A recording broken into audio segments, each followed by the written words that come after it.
I'm loving that hat and those glasses, man. When you're in America, be American, why not? Inner engineering program at the start of 2020 was absolutely special for me. I see you made some music out of Asutoma Sadgamaya. I'm so thankful that I'm able to go inward and begin to sort of untie some of these knots. Look at me, always stoned. But it doesn't have any side effects. It doesn't take away your intelligence. But if you become blissful throughout the day, you are a candidate for Samadhi.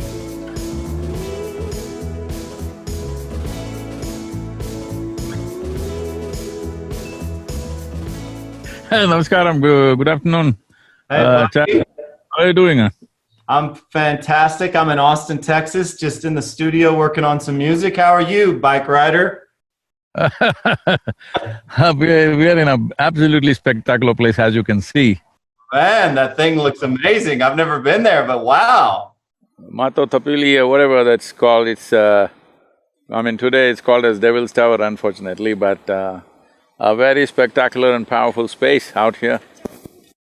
Well, I gotta say, I'm loving that hat and those glasses, man. You're looking like, you're all American right now. I'm digging it. When you're in America, be American, why not? That's what it is, dude. Well, I gotta tell you, thank you for coming on. This year of 2020 has been outwardly chaotic for so many, even people that I know, and to be able to go through the inner engineering program at the start of 2020 was absolutely special for me. Most appropriate time for you. Yeah, because Dave and I, as Tritonal, we're touring 100, 120 shows a year for the last decade, and there's not been a lot of breaks. And so to be able to do that program and then to be able to continue with my disciplines all this year has been a true blessing for me. So thank you for that, my friend. Tell me, Chad. It is this 2020, I know people are seeing it as a great debacle. It is on many levels. Unfortunately, so many people, nearly 1 million people have lost their lives. So many people have lost their loved ones. Every day, at least a dozen people that I know well are dying, at least a minimum dozen people. And the worst thing is when people die, their parents die or their brothers or sisters or even spouse dies, they're not even able to go and attend to that. That is a real tragedy. And of course, loss of jobs, loss of businesses, closing down of many businesses, all this is there. But one thing we need to understand is, as you said, and the same is true for me, and as long as people or the populations don't move towards starvation, which I think in today's world we can take care of largely. Even from our yoga center, we've been feeding over 16 to 18,000 people every day to ensure that those people don't go into starvation. If that one thing doesn't happen, rest of it is… this is a good time to realign ourselves to… it's like a crazy machine running all the time. All of us on full throttle, nobody knows who's holding the steering wheel. So here it is, the machine has come to a kind of at least if not a halt, at least a slowdown. This is the time to take charge of the steering wheel and see where is it that we want to go as human beings. Where is it that we want to drive this planet to, and our own lives too, the destiny, individual destinies and the common destiny of humanity of this generation. I think this is the time to recalibrate all that. Yeah, it certainly has been for me, and it has been for my production partner, and from, we produce music, and I think for the longest time as musicians start to garner success, we're traveling all the time, we're in and out of hotel rooms, we're in and out of festivals and venues in Las Vegas and places like India and far off countries that we've never been to before, always on airplanes.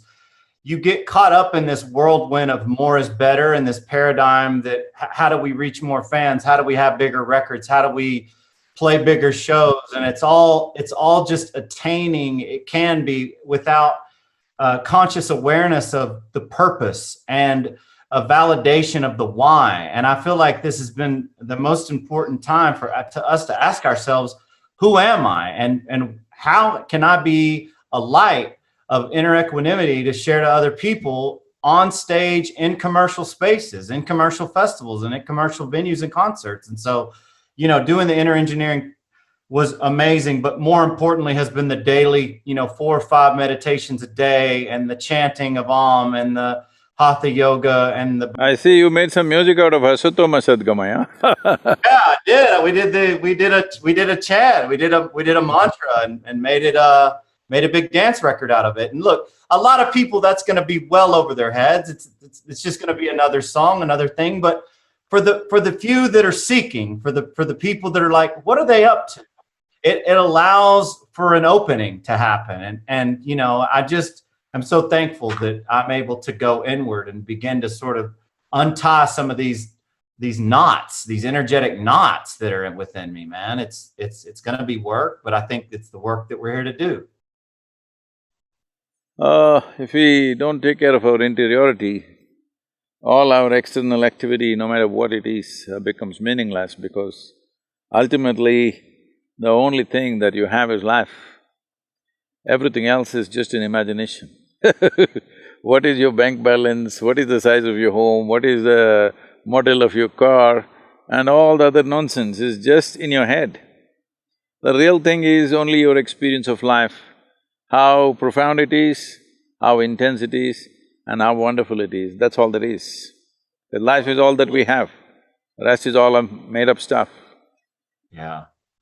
And the Isha program has been absolutely wonderful to be able to just remember some of those basic tenets of like you say, we're in this spacesuit, but not many of us have figured out how to work our spacesuit. And so this year's just been a year for Dave and I to ask ourselves, what do we know who we are? Do we know how to work our spacesuit? Am I inwardly equanimous? Am I blissful? And the answer is honestly was a lot of times no. And there weren't necessarily tools in place in order to do anything about it. And now there have begun to be some tools. How's the trip been across North America? How has it been for you driving so many miles a day? Are you tired? Are you energized? You feel good? I'm good that way, it's just that, weather has been great, except after we came towards Dakota and now into Wyoming, the winds are blowing at 50 miles an hour, taking the motorcycle sideways all the time. A hard job to keep it on in the in the lane, it's just going away. So, these modern motorcycles have so much of shield and all the fancy carbon stuff that is taking the wind and becoming like a sail, just pushing it away. How many miles are you guys doing on average a day? Till now, from the day we left, my motorcycle is right now reading, I think 3600 something. Wow. So, initially we made very good, riding distances because there were no stops, so we almost did 600 to 700 miles per day. But now last few days we've been talking to this, we've been going to these Indian reservations, talking to these medicine men, the chiefs, and other things. So last 3 days we have not done much distance, but we are doing more generation of material we're shooting here. With this background, it's fantastic, so we decided to stay a couple of days and shoot. Wow, that's pretty incredible. You talking to natives, do you have any experiences or any little bits you can share about meeting with those guys, or some of their history, or maybe just having a moment of presence? One thing is, there is a certain sense of hope now compared to how they were. They were feeling quite hopeless that, they had no freedom to practice the religious practices till about, I think 74 or 76, 1974 or 76. After that, this Religious Freedom Act came, and even though it came in enforcement, it did not happen. They feel in the last 15–20 years there's more freedom for them to practice their religion. A lot of it has been lost, but certain elders have kept it alive and trying to bring the youth back into it. They're all very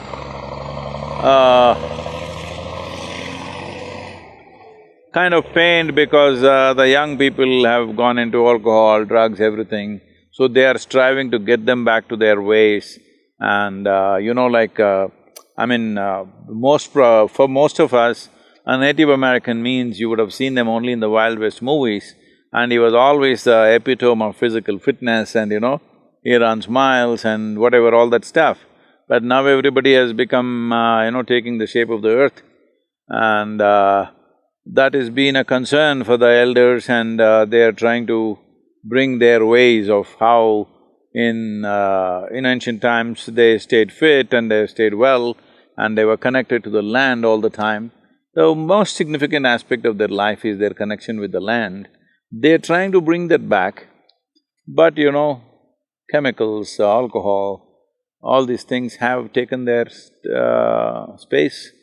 But at least they are feeling hopeful that in the next 10-15 years, they will have more of their culture living than it has been in the past. Wow. That's heavy for you to hear. And it touches me personally because for so long, early in my adult life, I felt cut off, and I felt a bit traumatized from at one point early in my childhood. There was, I would say, a real connection, but the teachings were always so separating, in that if you have the right thoughts and if you believe the right things, then you'll go to the right place. But the others who don't have the right beliefs, they go when they are eternally tormented. And this sort of like upbringing brought me to a place in my early teens where alcohol and drugs weren't the problem. They were a real solution for me early on, and they allowed me to feel a sense of inner ease where there had been so much inner turmoil, and a sense of inner peace. Even though I was below waking consciousness, the inner pain and suffering was momentarily removed. And for a long time, I became deeply addicted. And I've been sober now almost 15 years, and I've now co-own a treatment facility and a rehab center called Infinite Recovery, and we have 10 sober living homes. And so, alcohol and drugs in the United States and in all over the world has become a big deal. And as a guy who makes electronic dance music that's focused on people having fun and experiencing and opening through music, there's a lot of people who get caught up in that. And so it's important for me to not only to stay sober, but to awaken, so that other people can see that you can change. People can change. And I think that a lot of people get caught up in that stuff, and they feel like it's over and this incarnation's done. People can change if they take that step in time. Otherwise, the chemicals can mess up a human being in such a way that they become sort of diminished life, The damage is sometimes permanent. So the question is, will somebody wake up in time, is always the question. That now that you're doing this work, if possible for you, you must also take up some Indian reservation and work with them, because it is rampant out there, and they don't have the same facility and they don't have the same attention from the government. And it's some of the most impoverished societies are actually reservations, and they don't have really means to do that. Having said that, see, about this drug and alcohol, I know it's kind of picked up like a huge, massive culture among the youth, and they think if you're not into it, obviously you're not living. So, I must tell you this, this is picking up big time in India, also in the urban centers at least, not in the rest of the country, but in the urban centers. So, I was in Bangalore, and they always invite me to all these under 25 conferences, because they think I'm 25. Do I look like that? Do I look like that? You do. You do with that hat. Those sunglasses, definitely you do. So, I was in this conference, and about 15,000–20,000 people are there in an open-air conference, and well, you can… the smell is all over, at least the marijuana smell is all over the place. So then one of them asked me, these are all young people below 25, but they've become very famous, these are called YouTubers. They've kind of have millions of following, and they're doing their own little thing. So they said, Sadhguru, you have so much influence with the government, why don't you make marijuana legal in India? I said, why not? Marijuana, we'll make it legal, we'll make cocaine also legal. And then we'll make meth also legal. Why go in steps? We'll make everything legal straight away, because anyway, when something… Well, the reason why, for example, in the United States there was prohibition, there was no alcohol, all right? So why they gave in to making alcohol legal is not because they suddenly decided it's good for your health or your well-being, simply because they couldn't control it. The moonshining was all over the place, and instead of somebody else making the money, the government decides, okay, let's tax it and make money. So the same thing with marijuana, when they're not able to control it, it's all over the place, they will decide to tax it and make money. If cocaine becomes all over the place, probably they'll do the same thing another 10-15 years. If meth becomes all over the place, that's what they will do, and somebody will of course write an article saying how meth is the best for the growth of your brain, you know? I'm saying these things will happen, this is how society has worked always. Not just one society, all societies, this is how they have usually worked. So I said, I will make it, no problem. Why is it that you're asking me? You want to go to your university smoked up, is it? I don't know what's the words in America, in India. Stone is there, but that's going too far. I am stoned, always, that's why I'm not showing you my eyes. I am always stoned without any substance. So in India, they say tobacco means it's smoking. If they're doing marijuana, it's smoking up, they're smoked up. I said, do you want to go to the university smoked up? They said, why not? I said, let's do one thing. Let's say we want to take you on a small plane ride. On a little plane, we'll give you a joyride. But the pilot comes smoked up. You want to fly with him? They say, like this. I say, okay, you don't seem to get it. You need a major surgery right now, and you see the surgeon comes smoked up. You want the surgery? They say, no. So you clearly understand, in some way your faculties are impaired. And why with impaired faculties, you want to go to the university? You say, I don't want to go to the university, that's fine with me. You want to go to the university with impaired faculty, what is the point of that? You clearly understand something is down in you, but you say you're high. I said, from now on, don't use the word high. Whenever you smoke, you say, I'm down. Because that's the appropriate word. Because something is down, nothing is up, all right? You think you're high simply because it's giving you a chemical high for some time, and you will go down naturally. So the simple thing is just this is something all youth should understand and strive for. See, the greatest chemical factory and the most sophisticated and complex chemical factory in the universe that we know of is this human mechanism. If you know how to manage it, you can be always blissed out, stoned. Look at me, always stoned. But it doesn't have any side effect. It doesn't take away your intelligence, it doesn't put you down, it doesn't take away your awareness. Today, there is much research in this direction. This this inner engineering, what you did was only the online thing. The Shambhavi Mahamudra practice, which is a completion program, unfortunately we're not able to do it right now. With this practice, 90 days of practice, they are saying some of the universities, this Rutgers University, Harvard, Florida and other Indiana universities, they all came together and did a research on this practice. And they said your BDNF, that is the brain-derived neurotropic factors, are up 300%.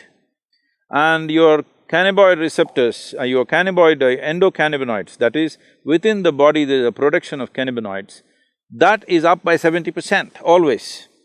So all the time we are on dope, but internally. So because of this, you're always joyful, blissful, no stress in you, but it doesn't take away your awareness, it makes you extremely aware. This is what humanity needs. Only thing is, it is within you and you have to do something to access that. Instead of that, you're going and picking weeds outside, which is a poor substitute. Yep. Poor substitute, and it leaves you high and dry. The tricky No, it makes part… you down, not high, down, down and down. Down and dry. The tricky part is when you're a young kid and come from a broken home or an impoverished neighborhood, and you don't have the teaching, and even if you did, don't buy into the teaching, a lot of kids go for whatever's there and in front of them. And so your message and the message that this can happen for people is vital, in my opinion. So that is what is most significant about these times. That is, this is the first time in the history of humanity that we can sit here. See, I'm here in Wyoming, you are there in Texas, and somebody may be there in Bangalore or somewhere else. But now, sitting here, we can speak to just about anybody in the world.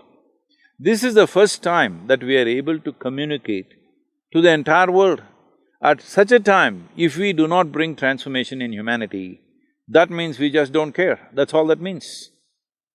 See, never before, maybe many people have come, many mystics, yogis, realized beings have come in the past, great beings have come, but if they speak, hardly 10 people can hear. This was the condition. But today you can sit here and speak to the entire world. When this possibility is there, if you do not transform the world, it is a clear statement you don't care a damn for the humanity around you. Yeah, that's right. That's 1,000%. And I have a couple of questions that I thought that I've got to ask you, because this is obviously a massive moment for me personally.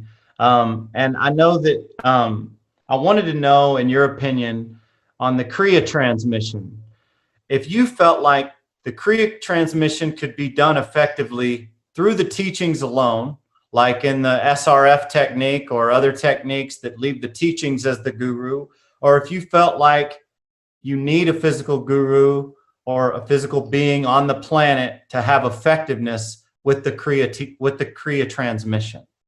See, if you want to transmit Kriya, there has to be some kind of a source, a power source. Is it a physical human being, or is it a form that people have established, or is it some other source that they've established? We do not know, but if you need a power source, without that you cannot transmit, because to transmit you need something, a source. So one important reason why online and other things we've been hesitating, but right now we are working on a system as to how to do it. Probably in the month of November or December, we may do a transmission for a large number of people, the Kriya transmission, online. But now what we are setting up is, we are setting up over 100 instructors who will talk to each one of them and prepare them. All we want is, those 3.5 to 4 hours that I need to transmit this, they must be absolutely there. They should not be attending to their phone, they should not be talking to their family, they should not go for a bathroom break. They must be absolutely with that. If they pay that kind of attention, we can do that. But the risk of they not paying that attention is very high, so we are running probably a week-long preparatory steps with the teacher, with the instructors, so that the necessary preparation has been done, and then we will do the transmission. This is the first time we are attempting this. In terms of transmission, it is not a problem, because I have initiated more people that I have not seen and met than people that I have seen and met. When the need arises in them and they're open, wherever they are, we will always try to initiate them. So that can be done, distance is not the problem. The problem is the attention. If we can manage the attention from the other end, we can transmit Kriya long distance. That's awesome. Well, congrats. That's exciting. That's going to be massive for the world and massive for a bunch of people who can't do Shambhavi right now because of COVID. So that's awesome. I have another one.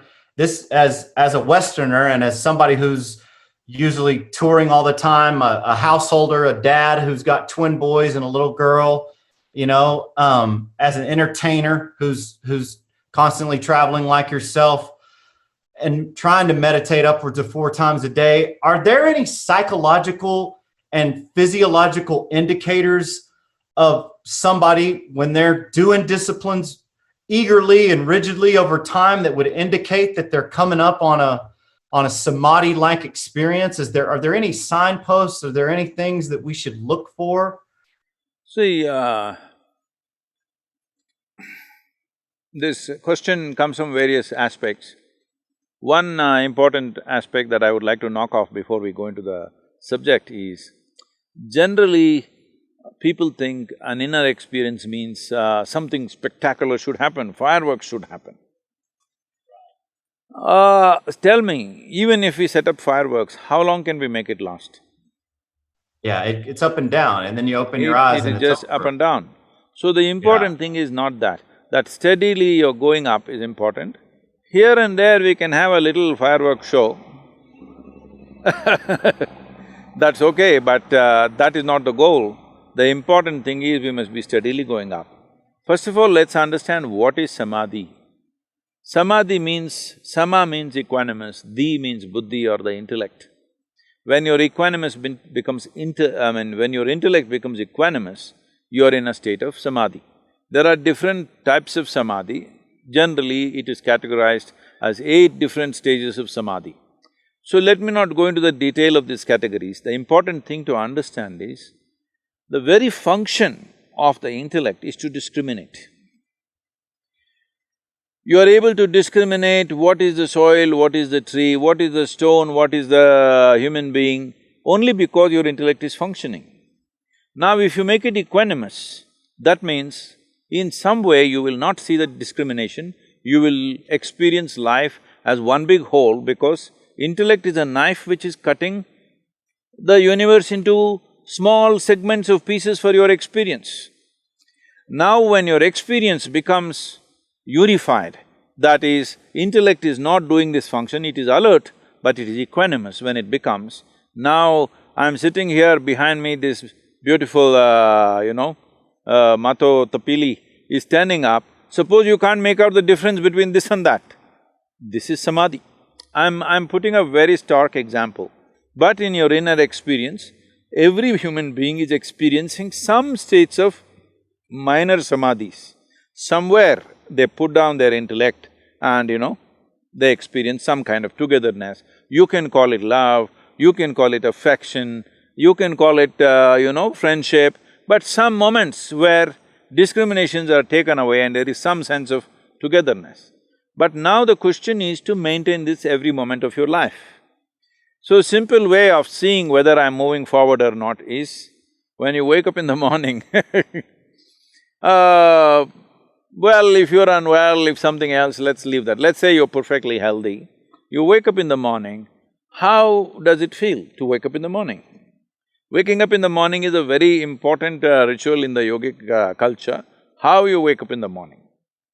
So when you wake up in the morning, does a smile naturally appear on your face, or do you have to smile? Or are you in some kind of a blissed out state when you wake up in the morning? Or are you tense when you wake up in the morning? Are you agitated? Or before you wake up already you're bothered about something? These are simple indicators. If you notice, there is a certain equanimity when you wake up in the morning. Well, it's a good sign. Just keeping that through the day is what it is. Don't look for spectacular fireworks, because those fireworks will never last. But if you become blissful throughout the day, you are a candidate for Samadhi. For sure, because the number of troubles that are going on in everybody's lives, okay? There is nobody's lives which is all perfect.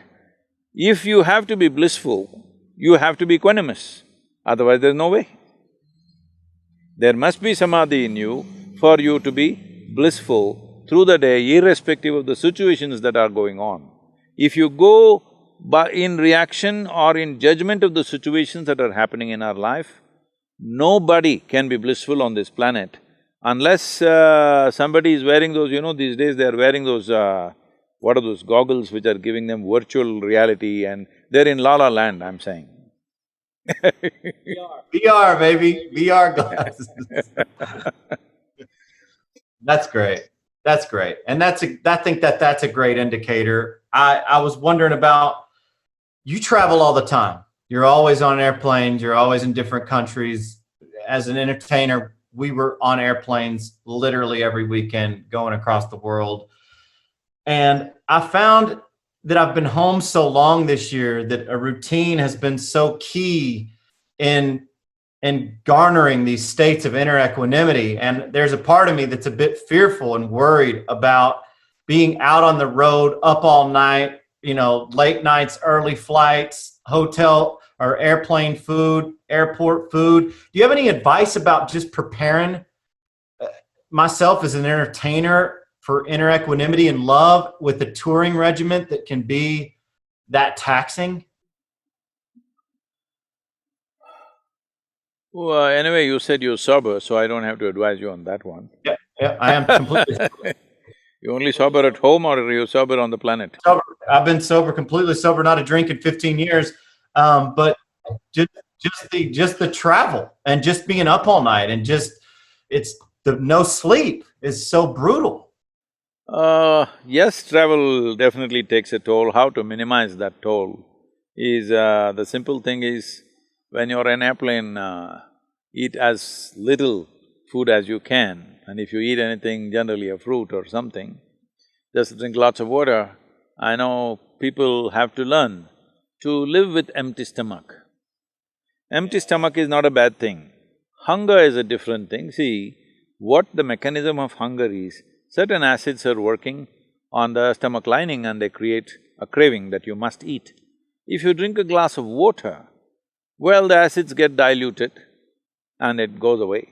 If you put one fruit or something, the acids get diluted and it goes away. So, you can easily postpone it like that, whatever, I'm on… you probably going to Europe and other places, I'm on 15-hour flights, US to India So, it is also a time to rest, meditate and do whatever. And one important thing is, people think when they are flying or when they're on a journey, they must talk endlessly about something. Well, that's one time that I… though it is difficult for me, the crew and everybody comes and they want to talk to me if I'm flying the Indian airline, all this kind of stuff is there. I keep a little time for that. Rest of the time, I just drink lots of water, maybe read something, write something or meditate. That's about it. And above all, it is the anxiety of what will happen next which will make people very tired.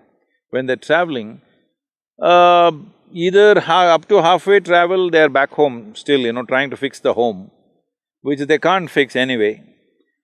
And the next half of the travel, they're anxious about what will happen after they will land. If you give up this one thing, travel is a nice time because at least you're caged in an aluminum case where you can't run away anywhere, nobody come and do anything to you. You're just there all by yourself up in the sky.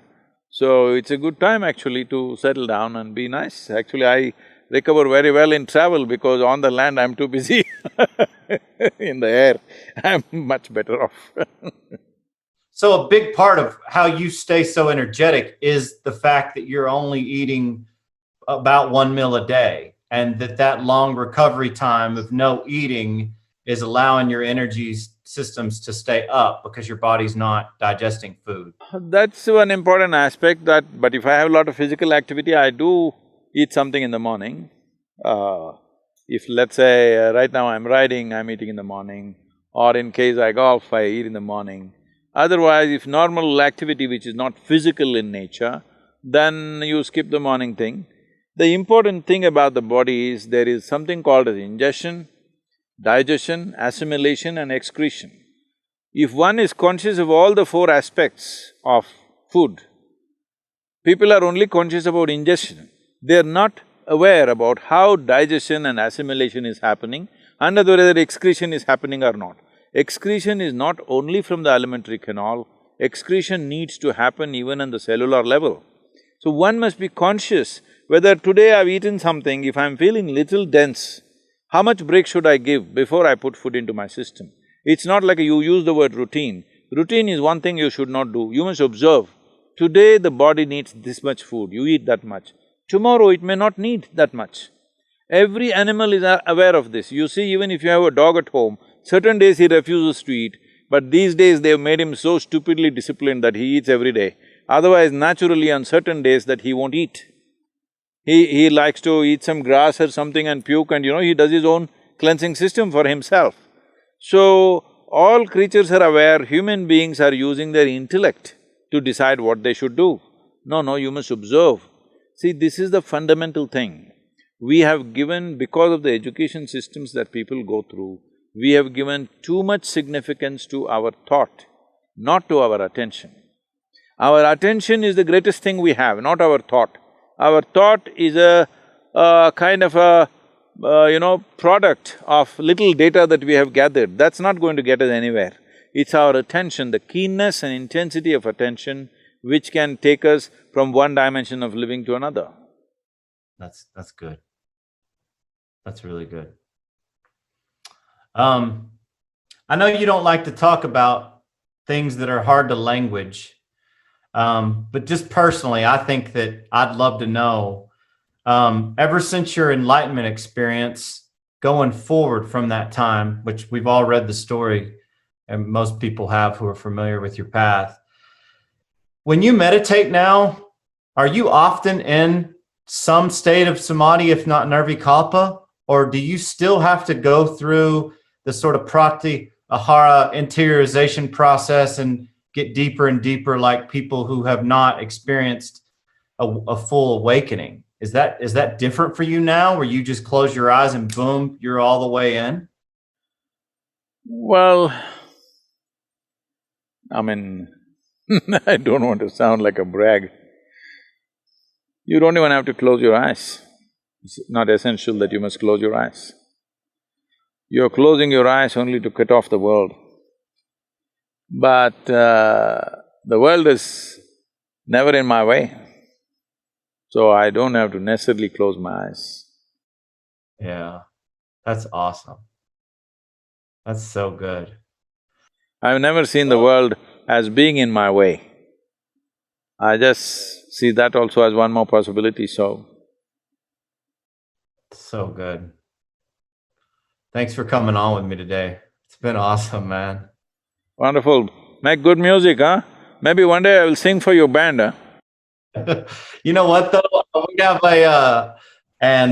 we often do spiritual spoken word over sort of deep, melodic, really hypnotic rhythms, and we've used Ram Dass and Eckhart Tolle. I would love to sometime be able to sample a guided meditation or a bit of spoken word and hook up with the Isha team and work with you guys on a Spotify release. I think that would be super, super cool.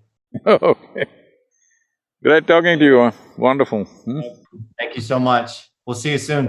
Okay, bye-bye. Namaskar.